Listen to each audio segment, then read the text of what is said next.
Fala, meus investidores, beleza? Gente, eu vou compartilhar com vocês aqui uma análise, que eu fiz, uma reflexão e um movimento que eu estou fazendo aqui na minha carteira de investimento, não só para chamar atenção para uma possível oportunidade, mas como também para mostrar como o investidor deve pensar. Bom, eu já falei em outros vídeos aqui sobre a alta na taxa de juros e como isso impactou as cotações dos fundos imobiliários. Muita gente saiu de fundos imobiliários e foi para a taxa, para a renda fixa, dizendo, pô, se eu posso ganhar isso, de uma forma segura na renda fixa, porque eu vou arriscar em fundos imobiliários. E aí teve essa migração, as cotas dos fundos imobiliários caíram bastante. Bom, tão natural, o pensamento de primeiro nível das pessoas é comprar renda fixa. Beleza, eu inclusive aproveitei isso comprando muitos CRAs, que são isentos de imposto de renda.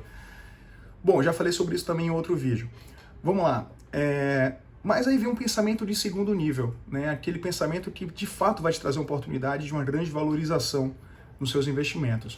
Bom, o cupom começa a sinalizar que vai provavelmente ter mais um ajuste na taxa Selic, e aí no meio do ano ela vai começar a se estabilizar e provavelmente até cair.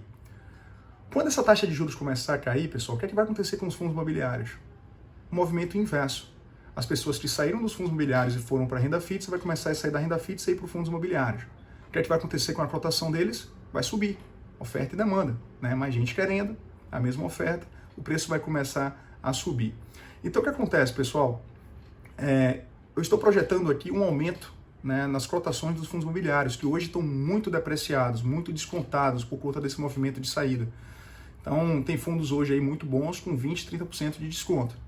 Então eu falei, poxa, eu vou querer surfar essa onda de valorização, porque se eu esperar a taxa Selic bater o teto dela para depois eu comprar fundos imobiliários, muita gente já vai ter entrado e aí eu já não vou achar os preços que eu estou achando hoje.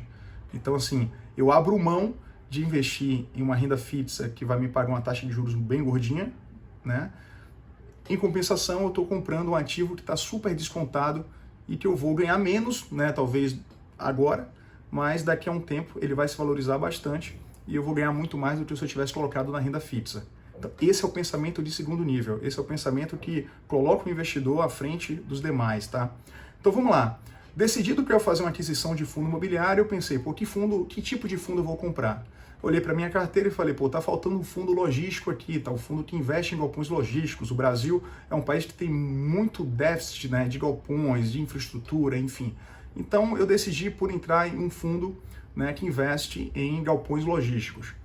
Feito isso, claro, todo investidor, pessoal, vou até mostrar para vocês aqui, precisa ter precisa pensar lá na frente, tá? Então, assim, ao longo do tempo, eu vi algumas notícias, algumas pessoas comentavam, alguns vídeos, e eu comecei a anotar alguns fundos logísticos que alguma pessoa disse que era bom, tá? E basicamente sinalizei, coloquei na minha carteira. Eu uso esse site aqui, ó, o Status Invest. Então eu tenho basicamente uma carteira alvo, digamos assim, alguns fundos logísticos que eu coloquei nessa carteira, basicamente 5 fundos, tá? E aí eu parei hoje para poder fazer uma análise nesses 5 fundos, tá bom? Bom, primeiro eu comparei aqui alguns indicadores de cada um deles. E basicamente eu tenho aqui o DY, que é o Dividend Yield, ou seja, quanto ele está pagando de dividendos anualmente. Esses dividendos são isentos de imposto de renda, tá, gente? Então perceba aqui que esse GALC 11, por exemplo, está com Dividend Yield lá em cima.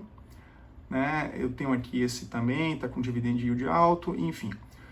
Bom, outro ponto que precisa olhar, pessoal, é esse indicador aqui, P sobre VP, tá? Que é o preço sobre o valor patrimonial. Então, assim, o preço da ação, o preço da cota, tá? Pelo valor patrimonial por cota. Então, perceba o seguinte, todos eles estão descontados, tá? Ou seja, basicamente só esse que não.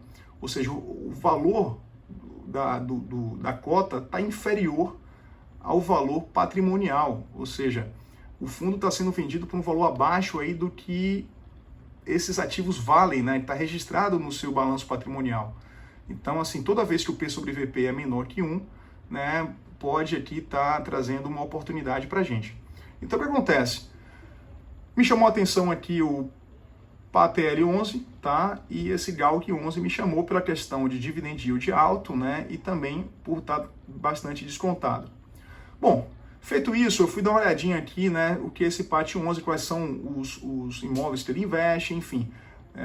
E também né, fui aqui para uma apresentação, né, por parte do gestor do fundo, aqui está no YouTube, né, falando sobre esse fundo. Então, basicamente, dediquei aqui 1 hora e 9 minutos para poder conhecer os gestores, conhecer quais são os imóveis desse fundo, tá, onde é que ele investe, enfim. O que eu quero chamar a atenção de vocês aqui é que investir não é brincadeira, tá? Não é chegar lá, ver, tá barato, olhar o gráfico, tá barato, enfim. Achar o dividend yield alto, para muito dividend yield, é só isso. Quando a gente for investir no mercado financeiro, seja em ações, seja em fundos imobiliários, a gente precisa investir como se a gente estivesse comprando um negócio aqui na esquina, tá? Ou seja, se você vai comprar um mercadinho, uma pizzaria, qualquer coisa, o que é que você faria? Você ia conversar com o dono, você ia pedir informações, você ia passar semanas analisando o negócio, conversar com clientes, não é? Enfim, e por que ao investir em uma empresa de capital aberto que está na bolsa, você não vai fazer a mesma coisa? Vai apenas olhar para o preço dela, né, em relação ao histórico e dizer que, tá barato, vou comprar. Então, pessoal, não é assim que deve analisar investimentos, tá? Você precisa fazer uma análise mais robusta, você precisa entender o negócio, você precisa olhar, né, suas demonstrações financeiras, se possível conversar com clientes, entender qual é o segmento que aquela empresa está, enfim, fazer uma análise muito mais robusta, tá? Fazer como eu fiz aqui agora, né? Inclusive analisar, né, assistir vídeos de apresentação do fundo imobiliário, por exemplo. Enfim, pessoal, eu vejo muita gente aí, né, se arvorando a investir no mercado financeiro de uma forma muito preguiçosa, sabe? Apenas olhando o básico, olhando ali apenas se está barato, se está caro, fazendo análise histórica e achando que isso é suficiente. E aí termina, pessoal, não fazendo a análise correta e perdendo muito dinheiro. E aí termina abandonando o mercado financeiro, dizendo que é muito arriscado. Não, pessoal, o risco a gente administra, né? Então, quanto mais informações você tiver sobre o ativo, mais acertada vai ser a tua decisão. Beleza? Pensa nisso aí. Primeiro vídeo que eu faço, né, falando sobre uma estratégia de investimento minha. Então, se você gostou desse vídeo aí, dá um like, compartilha com os amigos, tá bom? Para que eu possa fazer outros conteúdos como esse. Valeu!